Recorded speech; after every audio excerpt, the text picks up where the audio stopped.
one, a violent vertical ledge setter. We competing today. I see some gas on the hips. Get that mindset to put your shoulder on somebody. Dig, drop. You're finished. Hey, first down. This is weird. It worse than that side.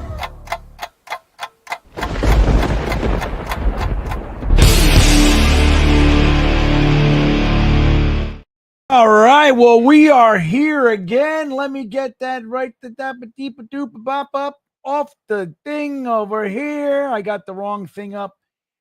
There it is. All right, everybody, welcome back to the After Hours Jets Fest.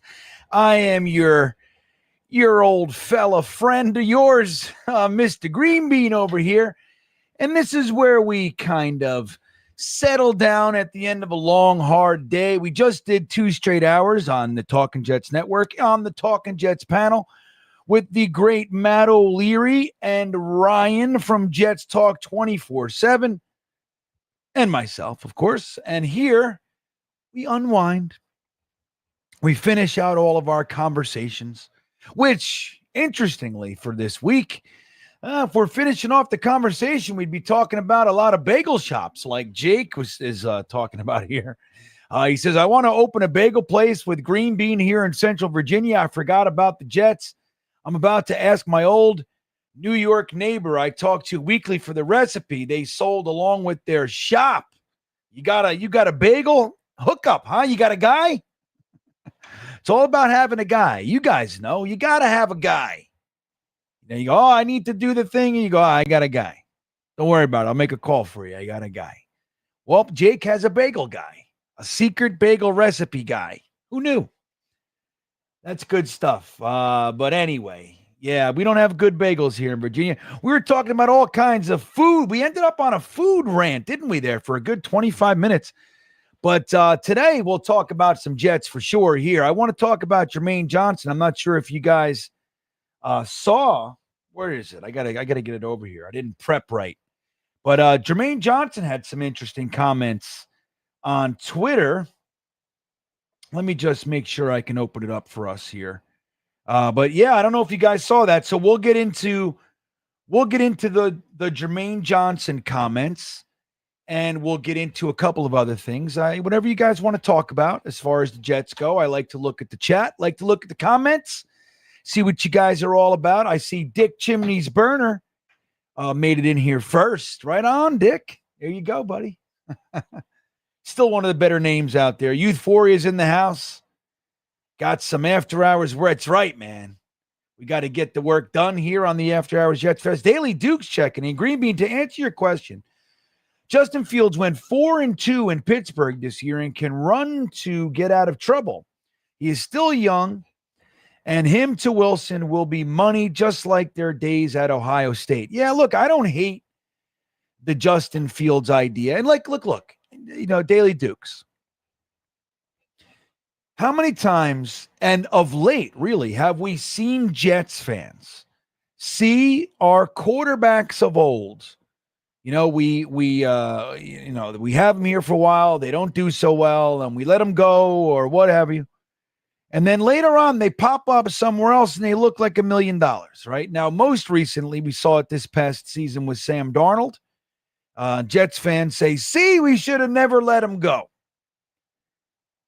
But not taking into account that it took Sammy Boy 3 teams and 4 years to do so. He was the starter for the Carolina Panthers. He was part of the reason that Joe Brady got fired, and then later Matt Rule got fired and sent back to the college ranks, right? Joe Brady, as you know, has done well with the Buffalo Bills, and was on the head coaching circuit this last year.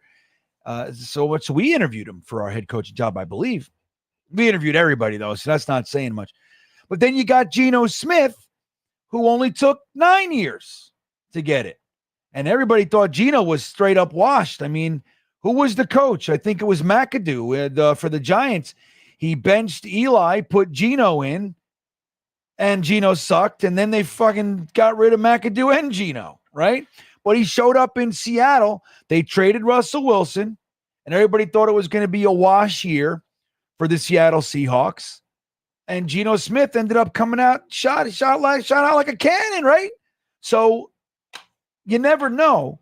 And sometimes it takes these guys a few years, right? We draft them high in the first round, and they come into the league, and they're not what look, especially with the five, the new CBA changed everything. Number one, you limited the quarterback contracts, really the first round draft pick contract, which I think is a very, very strong positive. These guys never played a down of football in the NFL, and they were holding out and negotiating these crazy contracts, like highest ever paid whatever in history and all that shit. So I like that they put a cap on it.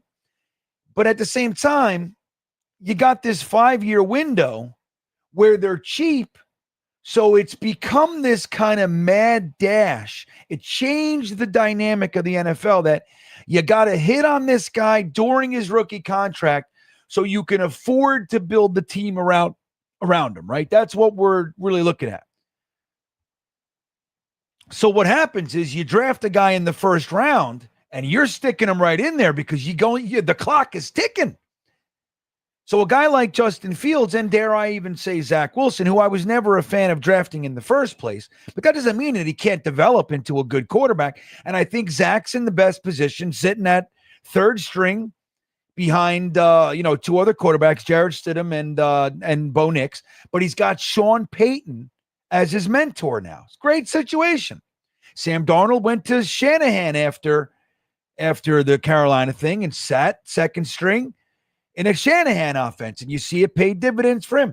Well, Justin Fields went over to Pittsburgh, hung out with the Tomlin boys, ended up having to start the first, chunk of the season, when Russell Wilson was injured. He went 4-2, like Daily Dukes is saying. He looked pretty good, but he wasn't like lighting up the world. And really, you got to include everything. The defense kind of won those games. Like he played fine. He played good. So you can't put it all. You can't say, look, he was 4-2, right? Justin Fields went 4-2. We like to do that. But at the same time, he definitely looked improved. So if you want to take a flyer on a guy like that, like give him a big one, not big, but you give him a nice 1-year contract and you say, look, well, maybe even a 2-year contract, right? You give him a 2-year contract. You let him do like the overlap. So like, even if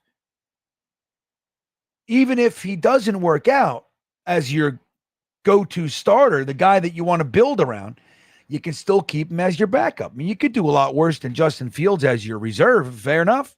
So I'm not against the idea. Rumor is that he'd like to come here. So maybe we'll see. I'm not anti-Justin Fields. I just, if we look at his stats, let's take a look at his stats. Let's do it. Let's take a look at Justin Fields' stats through those games. All right, let's take a look at that, Daily Dukes. Let's do it. Let's take a look at Justin Fields. It's what every Jets fan was hoping to do tonight. Take a look at Justin Fields. All right, here we go. So, here's what we got. So, he started, so in September, played against the Atlanta Falcons. They won 18-10.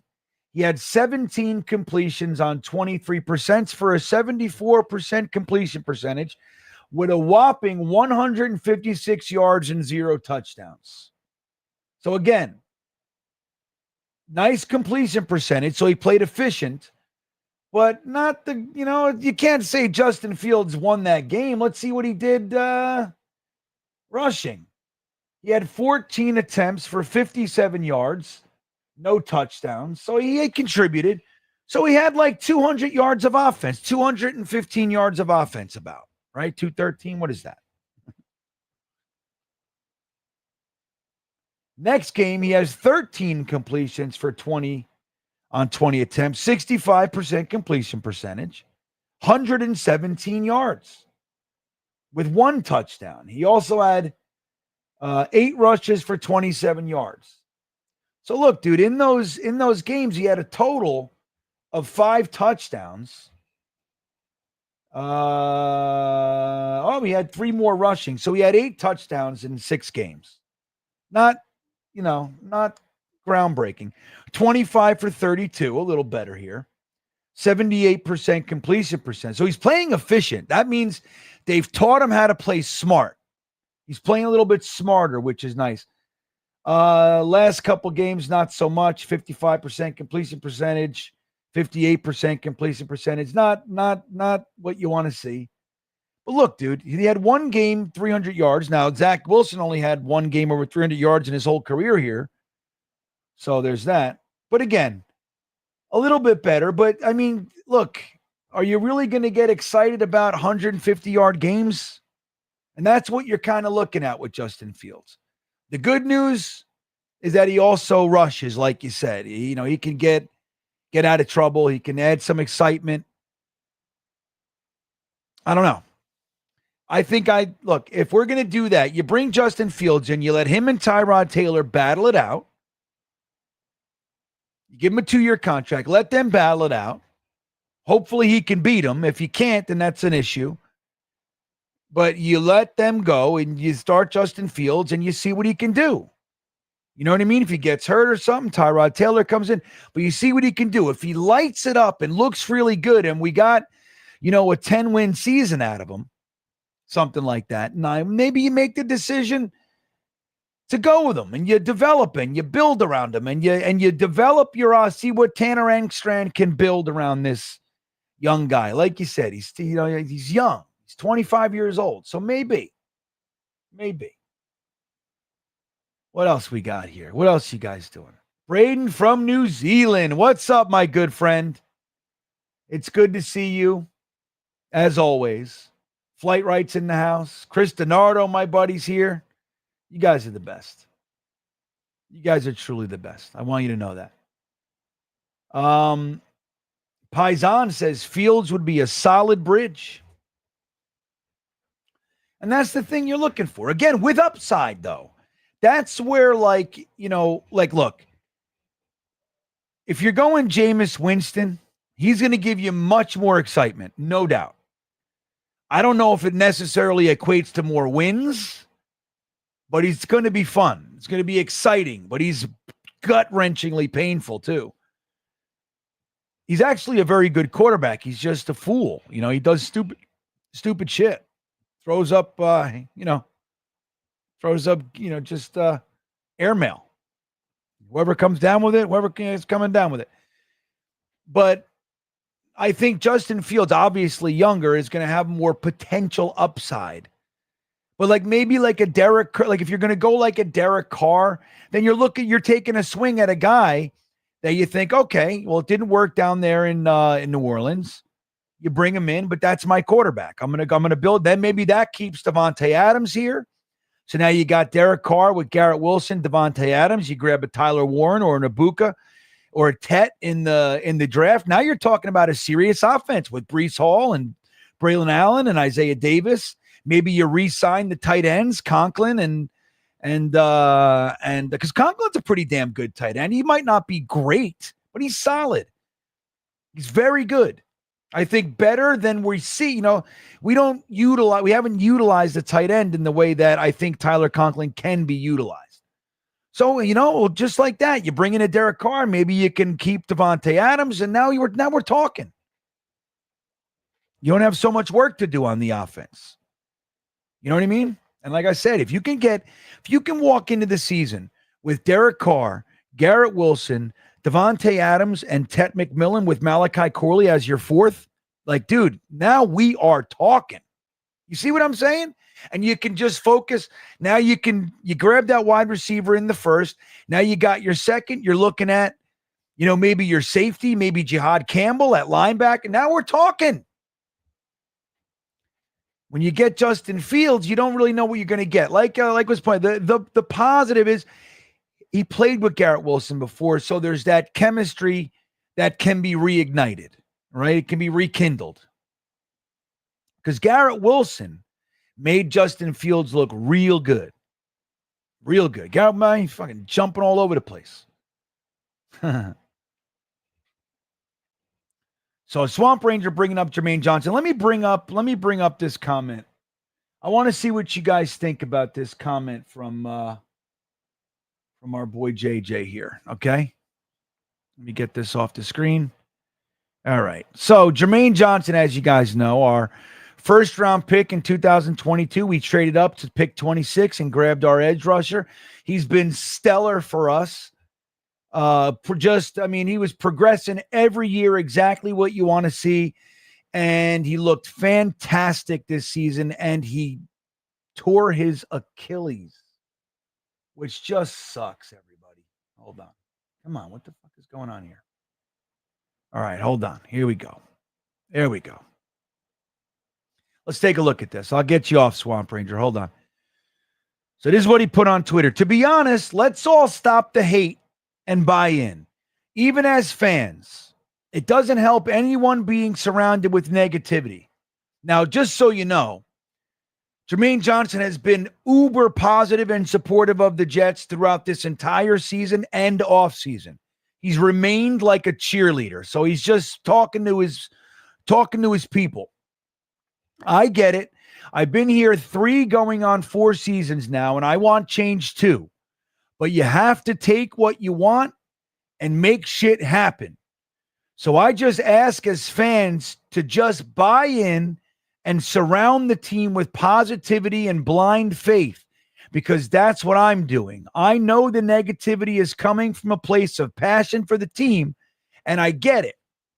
I'll do all I can on and off the field to turn things around. I know it's New York media and all, but it's supposed to be tough, but let's buy in and say, F it. It's a new year with a new front office and new coaches. Let's go. Why not? Can't hurt, right? Negativity can, though.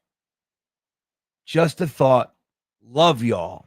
So let me know in the comments what you think about this statement. Telling the fans to put some effort into this thing called positivity. Like, we are a very passionate fan base. I like to call us rambunctious and a little bit bipolar, right?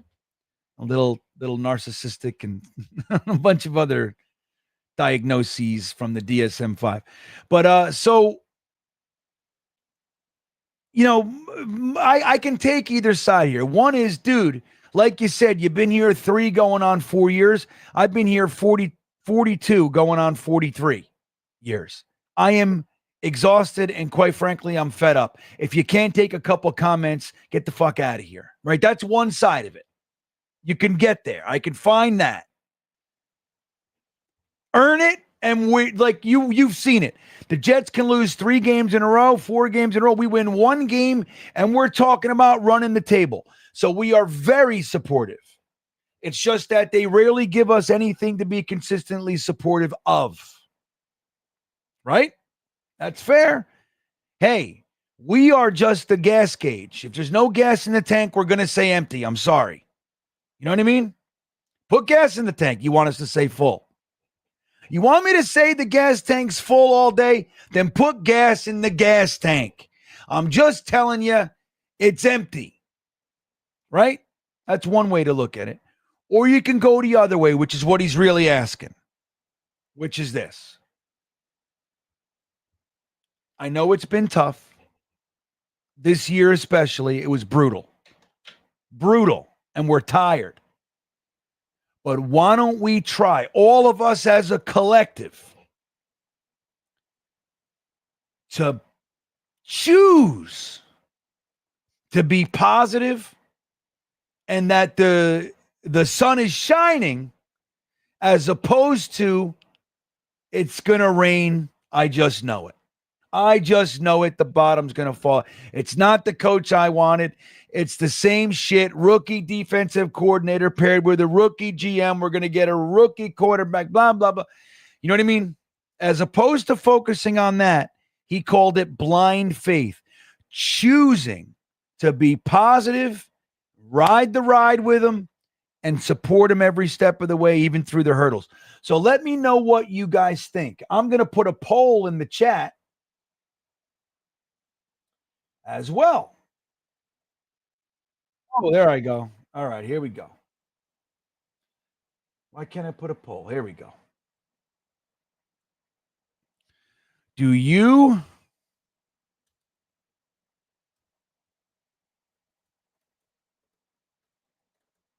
with Jermaine Johnson. And do you agree with JJ that we should? All right, here we go.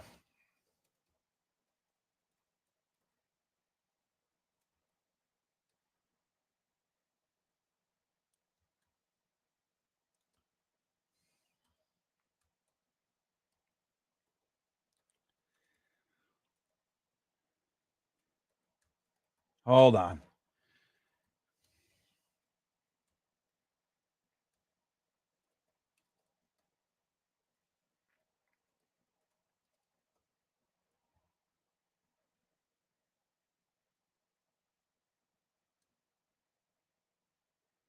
All right, here we go. I want to see what you guys think. So I dropped the poll in there, basically a yes or no. Kristen Ardo says negativity is a life taker. Holy shit, isn't it? It really is. It really is. And he says, he always said, I like JJ's comment. He's basically saying, stop the loser mentality.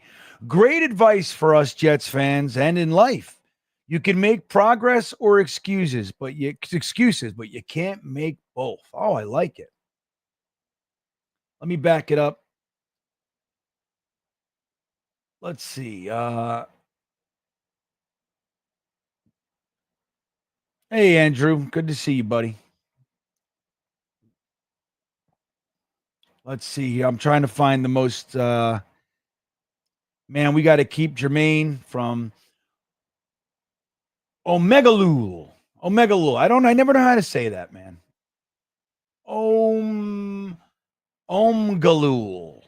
OMG Elul. Tell me how to pronounce that. Write that phonetically, will you, for me? I don't know how to say it. I want to say it right. New York Jets fan 4 says, I like what he said. Yeah, man. All right. Oregon Jets, I think this is important. I like your take. That's leadership. He's stepping out front. He's being a leader. He says he's a great guy. Leon Banks says this team causes us to get the prep. Fuck yeah, Leon. Oh, yeah, don't they, buddy? It's hard. It's a hard knock life for us. Let's see. Stud City says that's a shot at those people that are saying AG will be gone in 2 years. Yeah. Well, right. Yeah, and he's seeing it because it's all over Twitter. You know, he's on Twitter. He's active. He's out there with us. Or X. I still can't say it. I'm going to say Twitter. I've made my decision. I don't care. Matt West says, I see wisdom in that comment.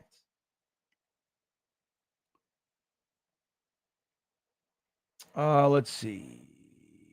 I love this team, but the ceiling is maybe 9 wins. Yeah, well, I tell you what, Leon, let me tell you something. If this year we can find a way to break the streak, and that's all we do, have a nice, fun season that's not filled with being made fun of all year by everybody, and we just break the streak and get in the wild card round, I'm going to be happy. Really. That's all I want out of this one. Jets fan 4 says, I feel like it was genuine what he said. Let's fucking go. Let's actually turn this shit right. Like, let's support him and give him some juice. Mid Flair checking in says, I like what he said. Truly, us fans being negative doesn't make anything better. At the same time, it's just like, damn, I hear you. Matt, well, I'm trying. It is hard, Matt. Rico the Pup says, JJ comes off as a guy who gets the situation, and he's right. What else can we do but have faith and that they'll get things right? Well, we can grump and bitch and whine and moan. We can do that, Rico. We know how. If there's anything we know how to do, it's that, man. We know how to do that. Right, Malone says, I'm positive till 1 p.m. Sunday. Yeah, I know. That's why I like draft season so much, dude. I could just pretend. I can pretend. I like to play pretend. Hennessy says, what's up, Hennessy? Jermaine is new here. Give him some time. I know it's like watching, poor Garrett Wilson. I mean, they've been here the same amount of time. Garrett Wilson looks like he's getting the snot beat out of him, doesn't he? Brees too. Brees just, I don't, he's like, they look like deers. Like he looks like a deer in the headlights, Brees Hall. Really does.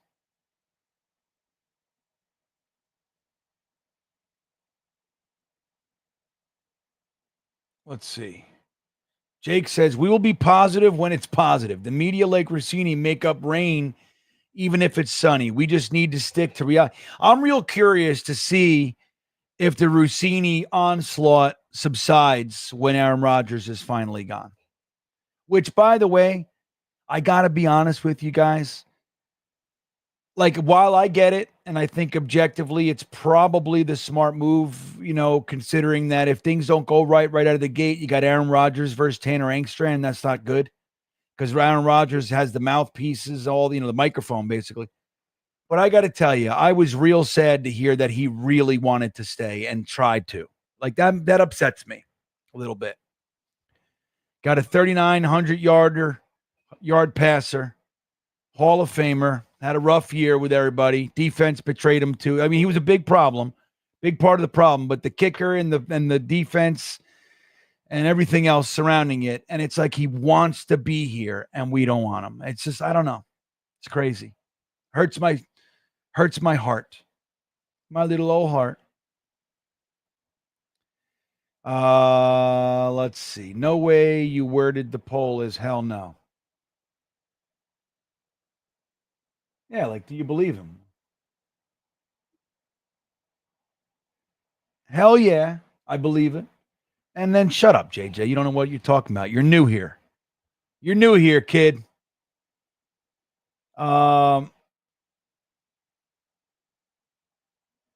Just buy in with positivity. Yeah, I worded it right. Let's see. What do you got? Who else? Rusty's here. What's up, Mr. Spoons? At least he's getting paid to be. That's a definite silver lining, isn't it? I've been paying for over 35 years and haven't gotten shit but headaches and torture. Shut your mouth, Jermaine, and play and win. Enough of these crybabies. Yeah, I mean, that's the thing. It's real easy to tap into that sentiment, isn't it? Let's see. JJ is a leader from Eddie McGuire. I think so too. He's stepping forward, man. He's stepping in front of the bullets. You got to respect that. I mean, I love Jermaine Johnson. I think that was a great. Now, if you guys remember, when we traded up, we knew it was for an edge rusher because they didn't grab one up top, which I was furious. When they grabbed Sauce and Garrett Wilson instead of grabbing an edge rusher, because remember, guys, we didn't take an edge rusher. Every year, the Jets find a reason not to take a premier edge rusher. And I was furious that we didn't get one with our 2 top 10 picks. I was in a strong edge class. And I never thought JJ would be it. But when we did trade up, I was wanting Karlaftis. Which I would, he's a stud. And remember all the people, Karlaftis is going to be a bust. Karlaftis sucks, blah, blah, blah. I'm like, there's no way. I don't know what you're watching. This guy's going to be an animal. And he is. But I love JJ. I'm very happy with JJ too. Let's see here. I'll take 9 Franklin Fung. Great comment. He says, we have a choice every day to be negative or positive. Why live in hell? Choose to be optimistic. But it's real. We can suck as well. Yeah, so I tell you, they make it real hard though, don't they, Franklin? They make it hard. John says you control your own grumpiness. Indeed. All right, let me end the poll. Oh, let me get the comment. I'm going to see what Jake says. Jake Assman, chat. What's up, Jake? Love JJ. Hope the losing doesn't beat him down. I mean, right? That's the thing. Like, we're seeing it with Garrett Wilson, I think. Garrett Wilson is sensitive, a little bit more sensitive to it. Well, and JJ got to sit on the couch this year. Not saying that was easy. That had to be difficult. And him not being there certainly impacted our ability to accomplish our goals this year. But you can see it all over Garrett Wilson, Jordan. He's like, dude, I am not a loser, and I am stuck. I am stuck with zero accountability coaches, no creativity, and a Hall of Fame quarterback that doesn't see me running around wide open. And when he throws it to me, he throws it over my head. I'm just so sick of this. Like Garrett Wilson had over 100 receptions and 1,200 yards, whatever it was. And he was missed a dozen times. It's crazy. Flat wide open for touchdowns. Flat out missed. I hope so too, Jake. Leon checking in. Don't get mad, but hear me out. Kenny Pickett? No, Leon. What are you doing? Jake, you hear this? Leon, I was all agreeing with you. All right, let me end this poll. It looks like you guys are wanting to be positive. Let's see what you say. 76%. That is what we call a majority, a super majority. 76% say, hell yeah. I'm going to go in. I support the Jermaine Johnson comment, and I'm going to go at this thing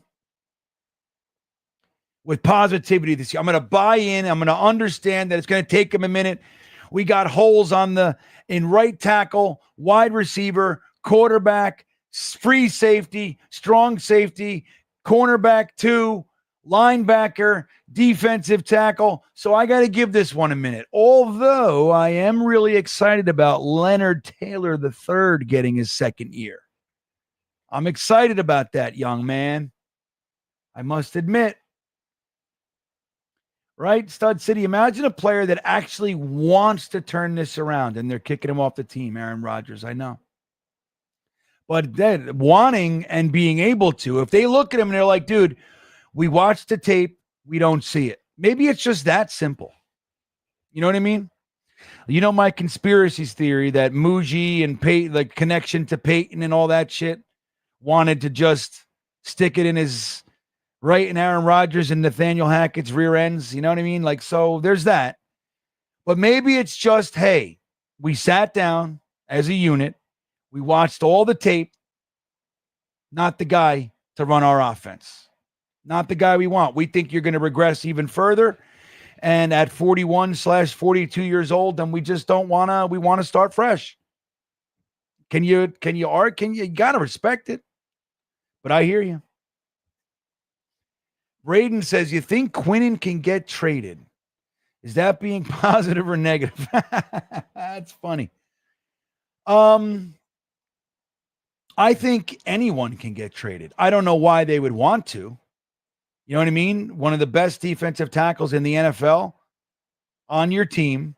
Great guy. Super positive. Never causes an issue except bringing guns into the airport. But he didn't know. He's from fucking Alabama. He's like, what do you mean? We all have guns in the airport in Alabama. We got holsters, you know?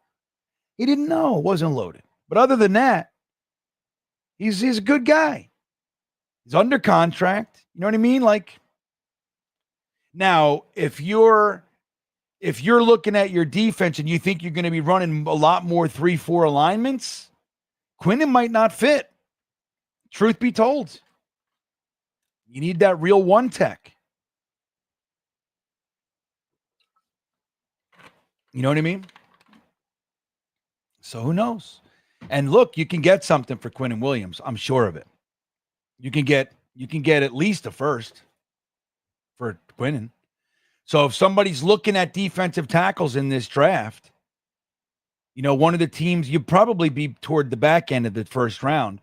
But you look at some of these teams, I haven't really deconstructed it to see, you know, to look at it through that lens. But if you look at a team and like their big hole is defensive tackle and they're looking at drafting one, you already know what Quinnen Williams is.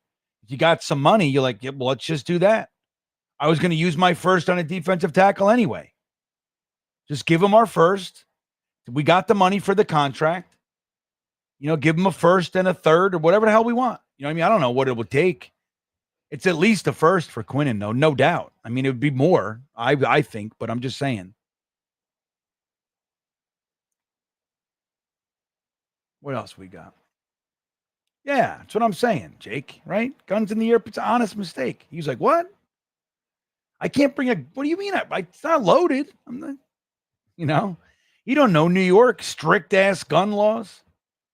Hey, at least he's not Plaxico Burress wearing sweatpants trying to keep a loaded gun in his fucking tie waistband. You know what I mean? His elastic waistband. So I don't know. But I don't know. I got to tell you, I like JJ's take on it. I think that I think it's the way you want to go.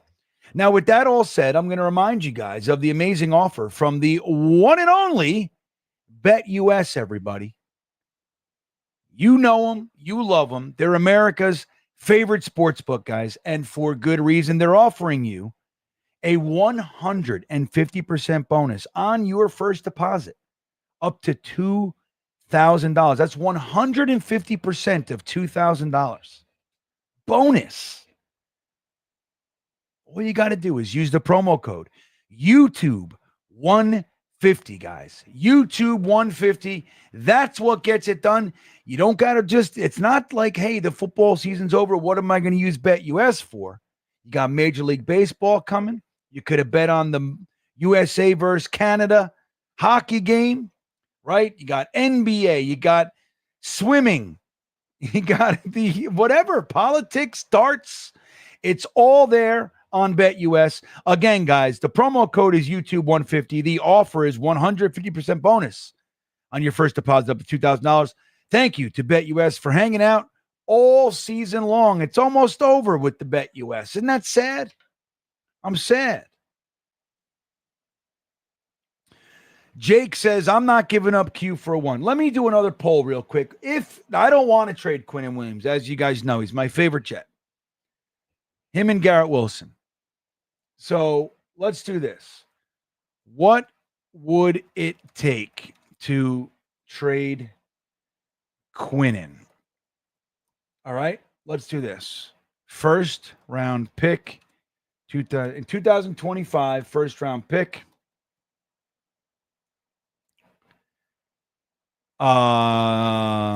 2 firsts, 25 and 26. Okay.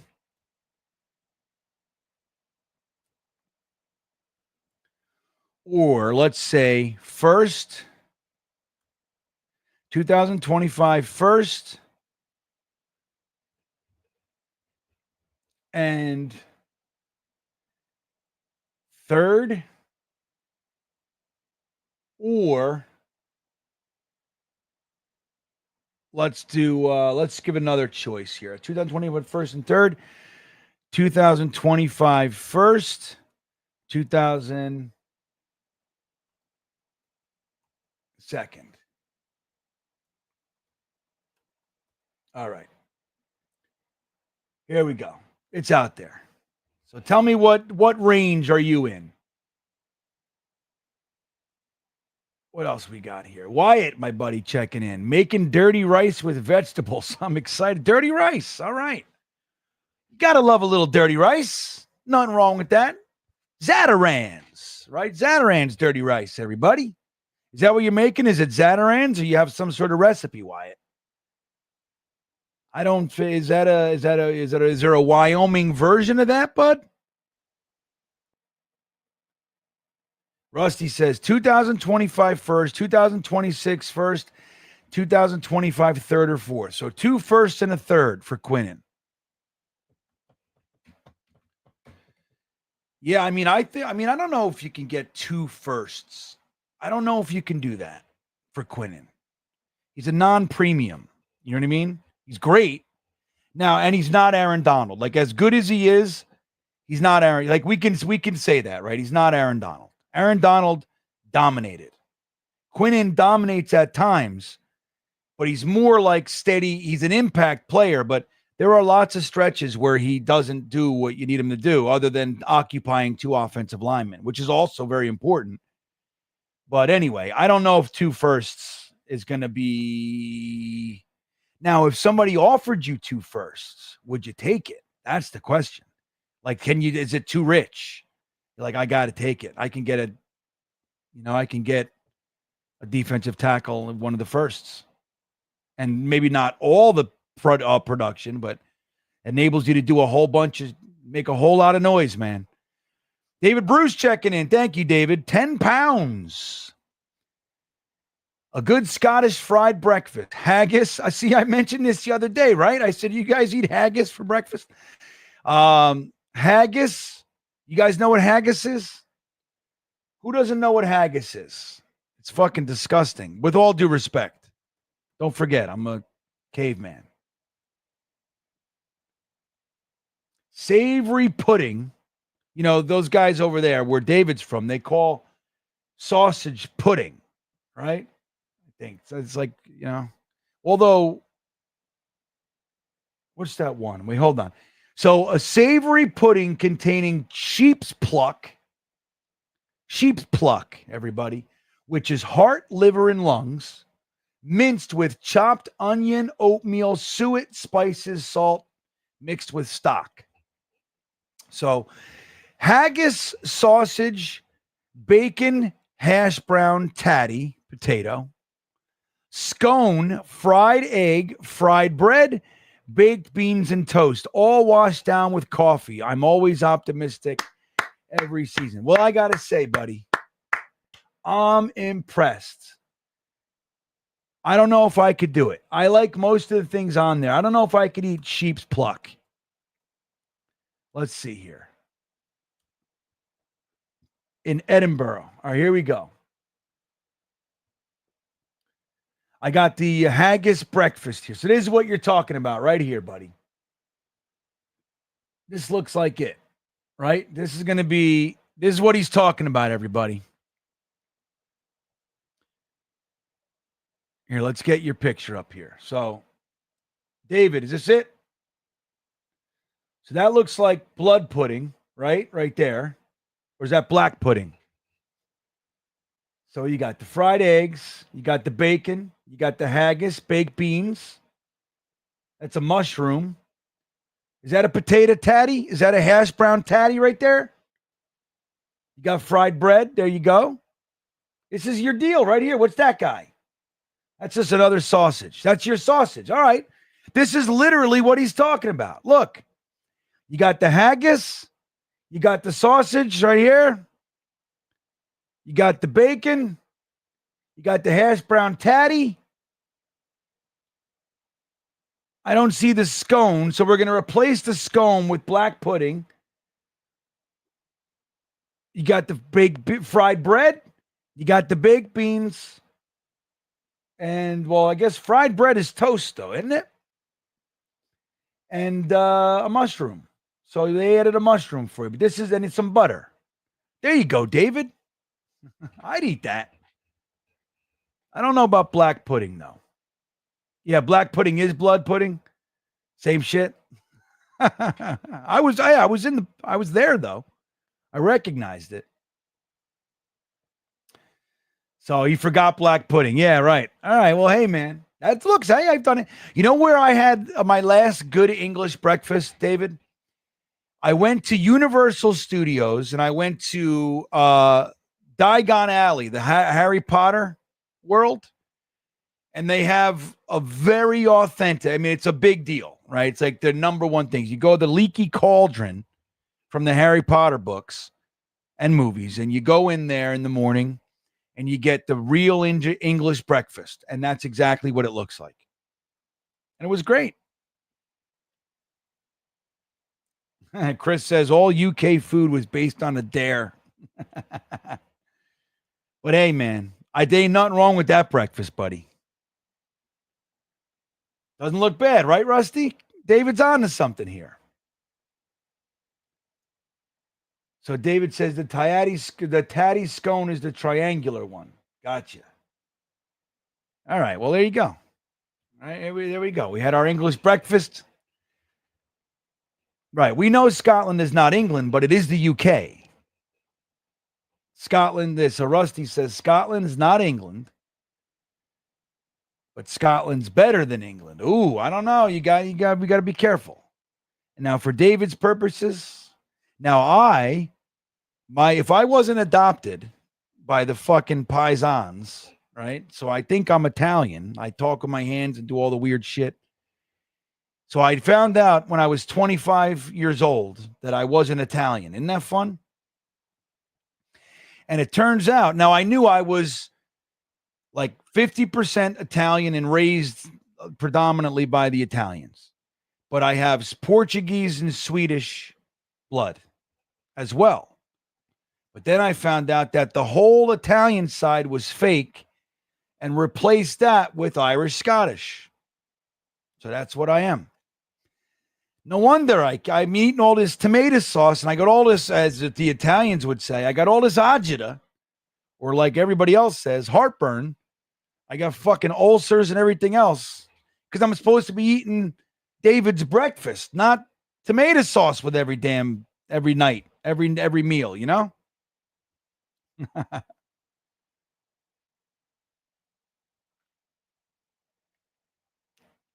All right. What else we got here? Rico's, I've had Spanish blood sausage, not bad, real earthy flavor. I would try black pudding. Well, you know what it is? It's like, it's literally blood. Like, that's the thing. It's like, I don't know. I can't get with it. And it's like you eat steak, right? And there's blood there. It's like, I don't know. I don't know the difference. Just knowing that it's blood pudding, I don't know. It does something to me. It's tough to reconcile, you know? Bean says, nothing about you looks Italian. Well, looks, right? Look, I don't look Italian, but definitely not.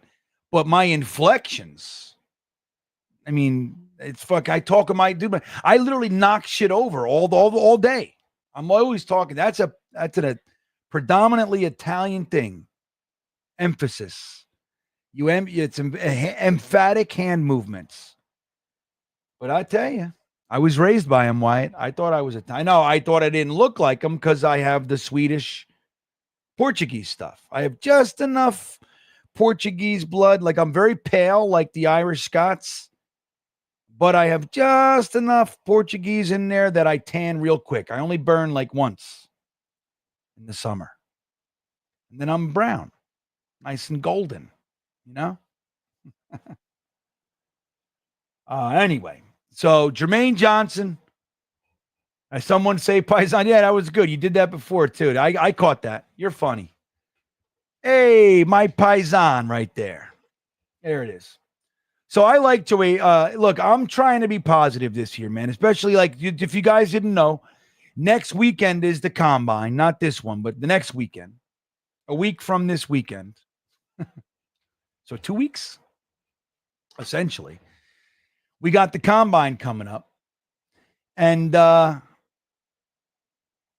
it's going to, going into this draft season, like it's an interesting draft too, because like, look, we got a top 10 pick, but there's no real player that the Jets, it's like that, look, don't get me wrong. I would love to come away with Ted McMillan. I'd be ecstatic. Have you guys seen this guy yet? If you haven't really watched Ted McMillan, even just highlights, like take a look, just take 10 minutes and look at highlights. You're going to see amazing one-handed catch, contested catch ability. I mean, he catches, it's like there's glue on his hands. Big, strong, fast, catch everything kind of guy. I would love to come away and pair him with Garrett Wilson. I think that would be amazing. But then it's all about a guy that can get them the damn ball, right? But I'm going to be look, you guys know Aaron Glenn was not the coach I wanted, but I get it. And now that he's here, what I'm hoping, it's the first time that we brought in a former Jet to be our coach. Now, Rex Ryan kind of qualified for that. He's a Jets fan. His dad coached here. He coached under his dad, so he's got Jets in his blood. But Aaron Glenn played here. He knows what it's like here. And I've always said that. Like, one thing that I always want the Jets to do, and they never do, is account for us being the Jets. We are not the team that you came from. You can't pull the same shit here that worked in San Francisco, Robert Saleh. You can't try the same tricks here that worked in Arizona, Todd Bowles. It's not going to work here. And Joe Douglas, you cannot go into the season without depth at positions because we are not the luck of the Baltimore Ravens. We don't have that positive cloud around us. I don't mean to say that the Ravens are lucky, because that's not the case. Like they are a good, well-run organization. Well, from the top down, coaching, everything's stabilized there.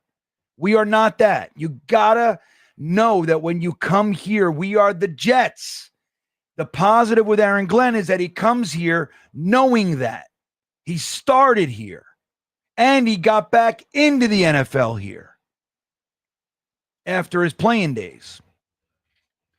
So he knows the press, he knows the media, he knows the fans, he knows the deal, and he's coming in, and he stood up in the podium, and he said, before you get nuts, here's my answer on the fucking 25 questions that you're all waiting to ask me about this. The answer is this. Move on.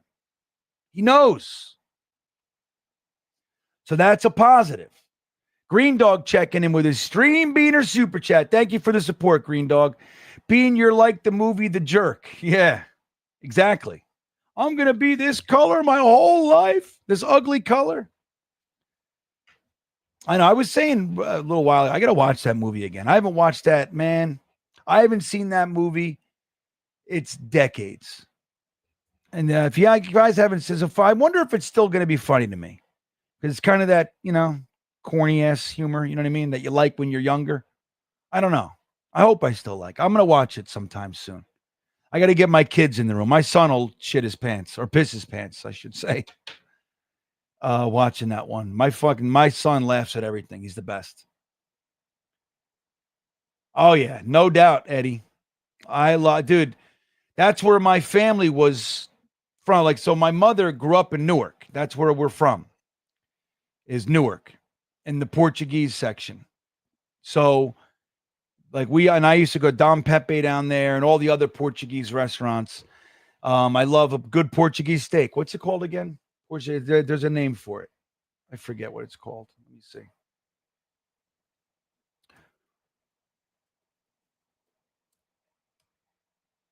What's it called? Bitaki. That's what it is.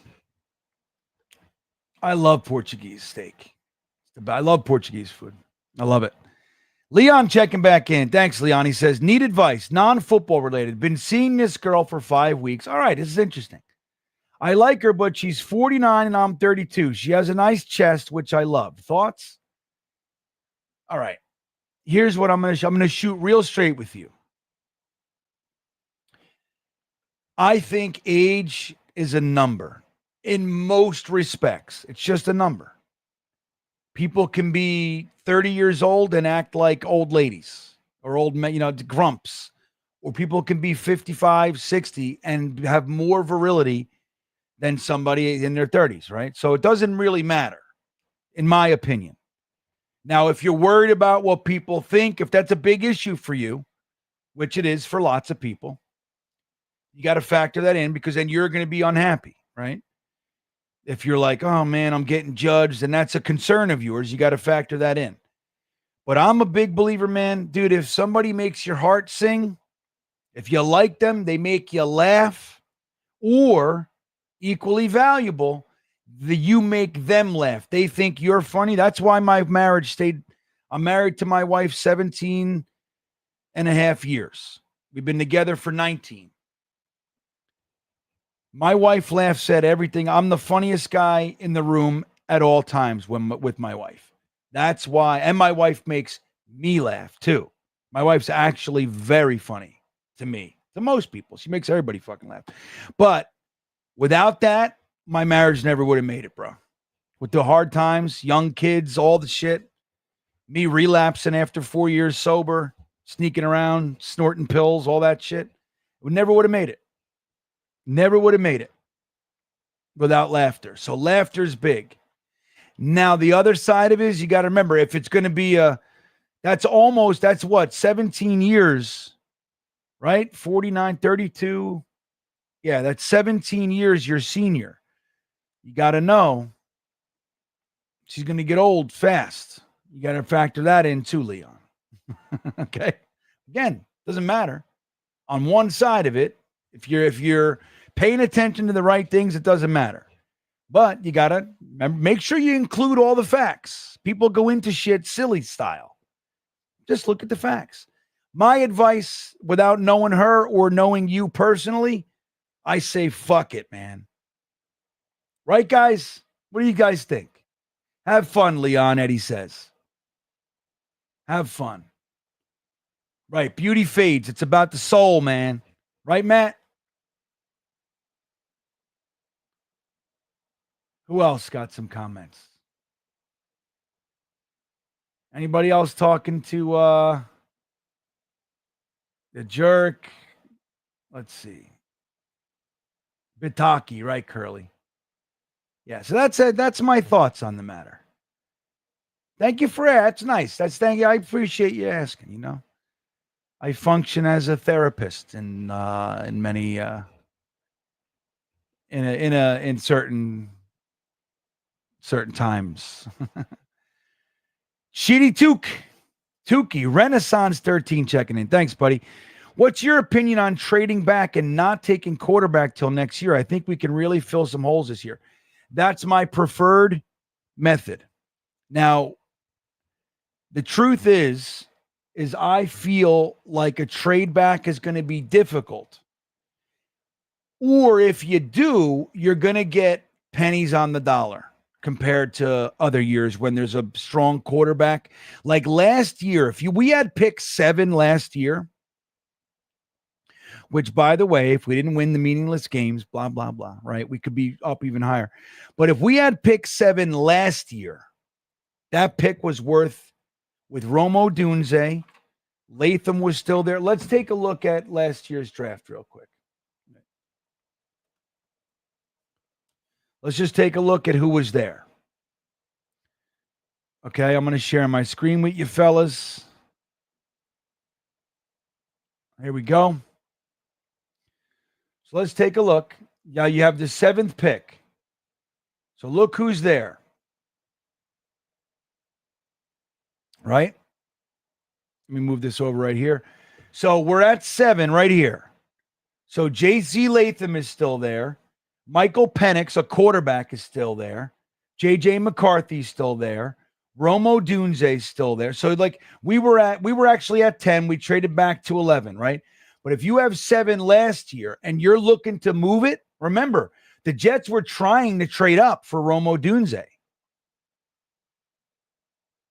But you have quarterbacks, tackles, and wide receivers galore.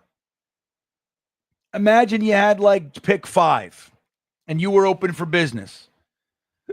You could trade back last year from pick 5, 6, 7 without batting an eyelash, and you can get proper value for it. You're going to get a premium. This year, now look, let's watch the combine. Let's see the pro days. Lots of players shoot up the boards. Like, look, like Jamari Caldwell. We're all loving him as a big space-eating defensive tackle in the mid-rounds. If he goes into the combine and shows out, let's say he has a great vertical and long jump, you know what I mean? Puts up, 35 reps on the, whatever it might be. Let's say he does that. That guy's going to go from a 5th round, 6th round pick all the way into the top of the 3rd, just like that, just from the combine. So and that happens with quarterbacks. Like, let's say Jackson Dart and Jalen Milroe show out in the combine and in their pro days. They're going to shoot up the boards. Just like the year that Zach will, when Zach, right around this time, the Zach Wilson stuff was starting right about now. At the end of the season, Zach Wilson wasn't even considered a 1st round pick. If he was, it was back end of the 1st. The 3 quarterbacks of that draft class were Trevor Lawrence, Justin Fields, and Trey Lance. Then you had the outskirt guys, the Kyle Trasks, the Kellen Monds, the the guy who grabs everybody's pecker, Matt Jones, right? You had those guys. And Zach Wilson, all of a sudden, during this time of year, went from a back end of the 1st guy all the way up to Matt Sims saying he's a better prospect than Trevor Lawrence, and he's his QB1 in this draft class. He went all the way to QB1 during this time of year. So it can happen. Now, if that happens, our seventh, if you can squeeze 3 quarterbacks, and gosh, if you can get 4 into that top 10 conversation, you're talking a whole different story. Now our pick 7 becomes something, because then if you're talking about 3 quarterbacks going in the top 7, that pushes guys like Travis Hunter, Abdul Carter, Tet McMillan. It pushes them all down. Now, Abdul Carter is a guy that teams will trade up for.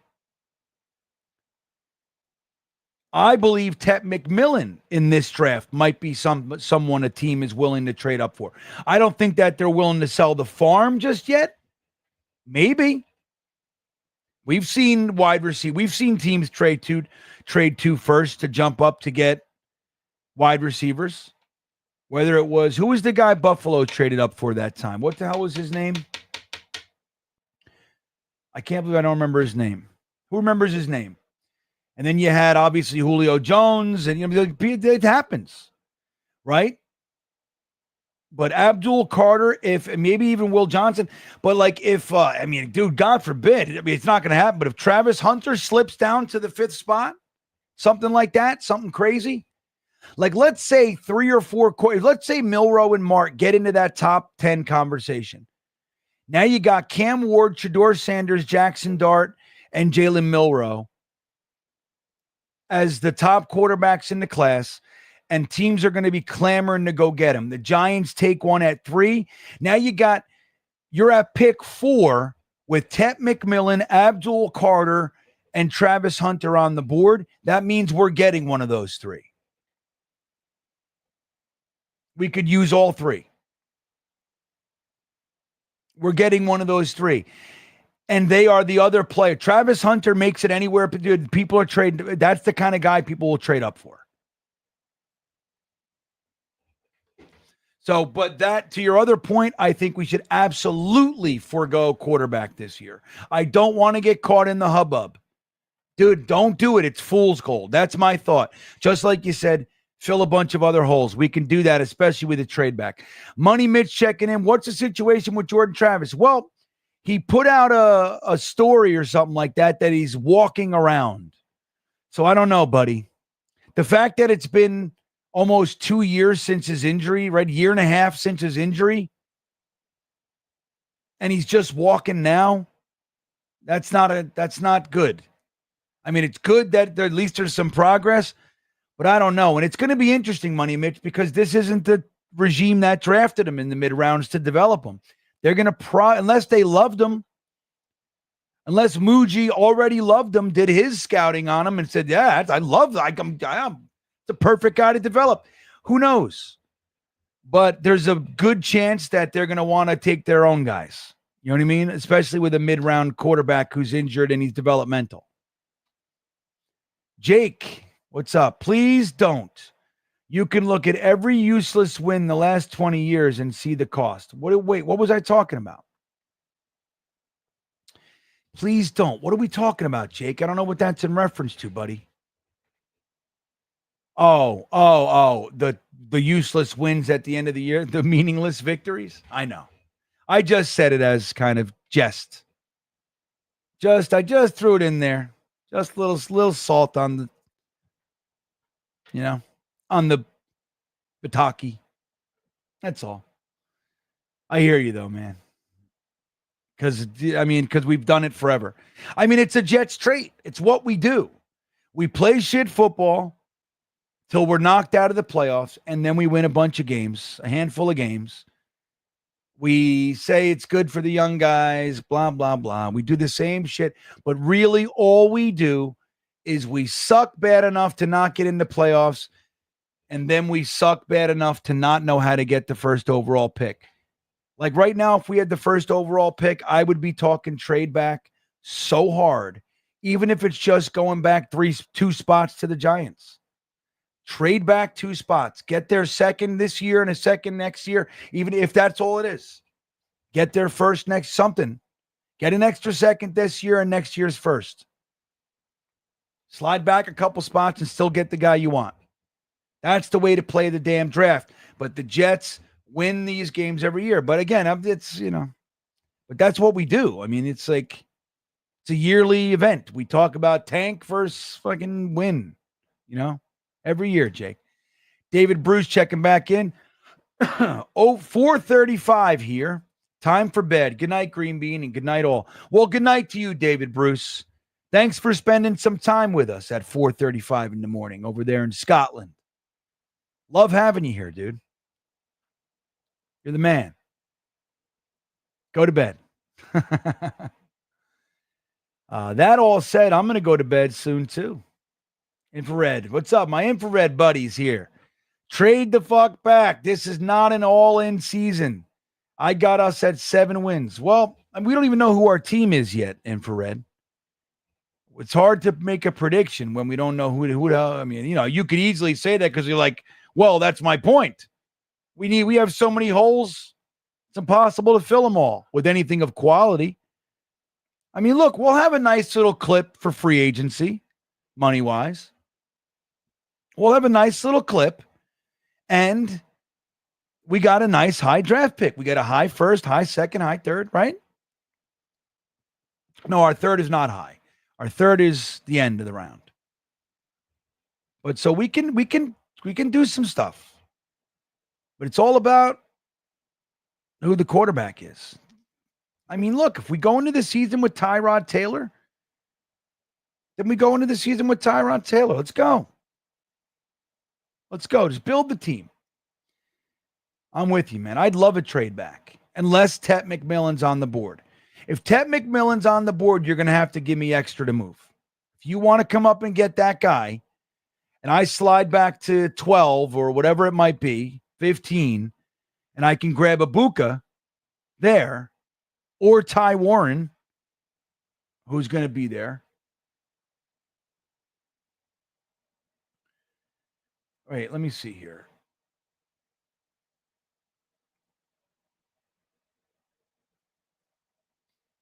Yeah, I mean, you could slide, in my opinion, you can slide back to 15 and safely. If you're like targeting Tyler Warren, you can, or Abuka for that matter. Abuka might go a little bit. I could see him going anywhere from like the 10 range to like 20, honestly, 22, 25. I mean, I could really see him going anywhere.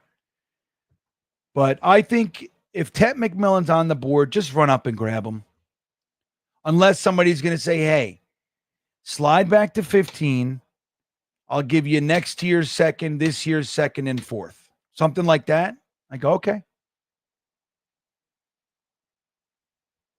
I'll give you a second and third this year and next year's second. Okay. You got yourself a little deal. And then I just look, I'm eyeballing Tyler Warren, Abuka, or Starks. That's what I'm looking at.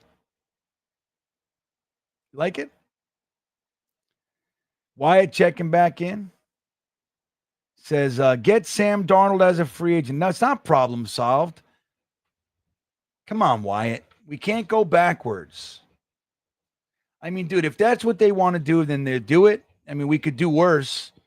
Sam's going to get a big payday. And we don't have Justin Jefferson. We got Garrett Wilson. I don't know. But they have Jordan Addison too to take some heat off. I mean, I don't know. Sammy, you saw Sammy's gonna Sam, dude. I don't know. I'm not a Sam Darnold guy. I don't think he's ever gonna do it. But he had a fucking great year, man. Gotta give it to him. Gotta give it to him. I don't see that one happening. And I'd like to go forward. Going backwards. He was probably here before you were here, right, Wyatt? I don't know if you were a fan yet. I don't know if you watched any Oh, I didn't do the poll. Hold on. I'm sorry.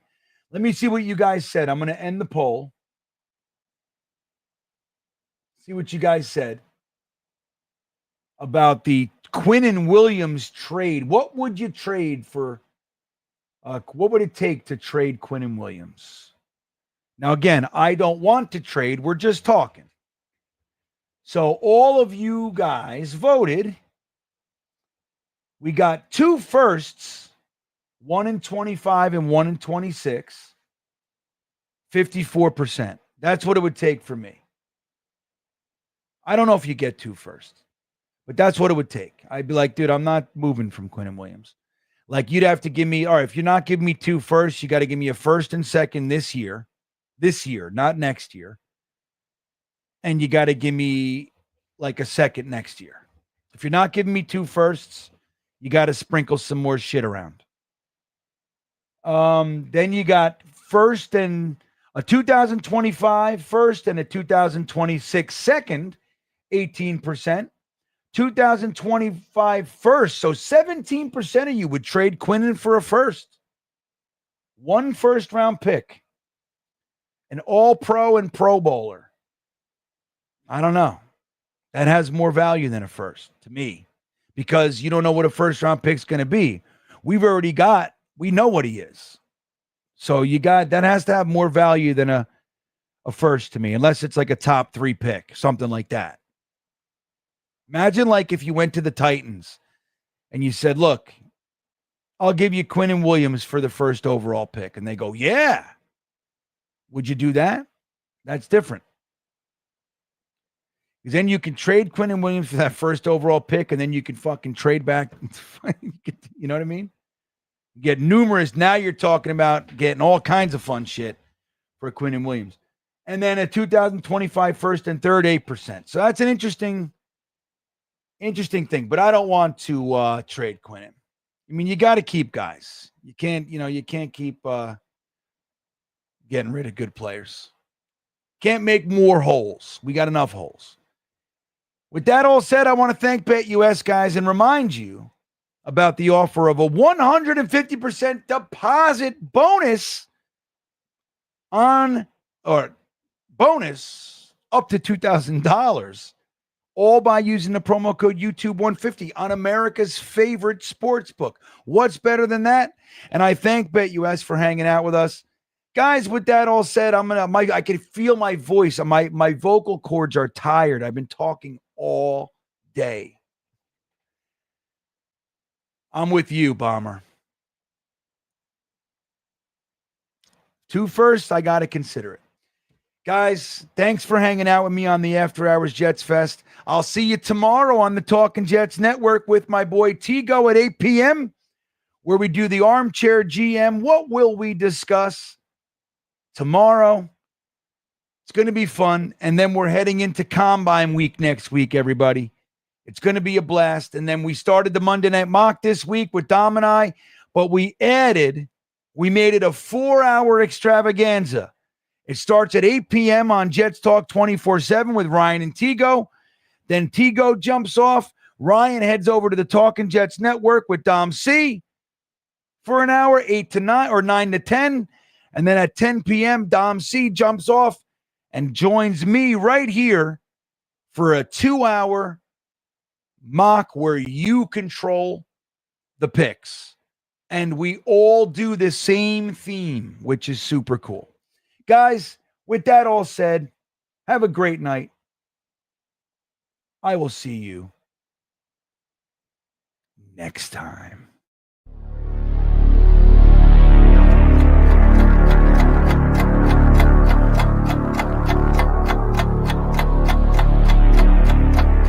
I think he's going to be day one, a violent vertical edge setter.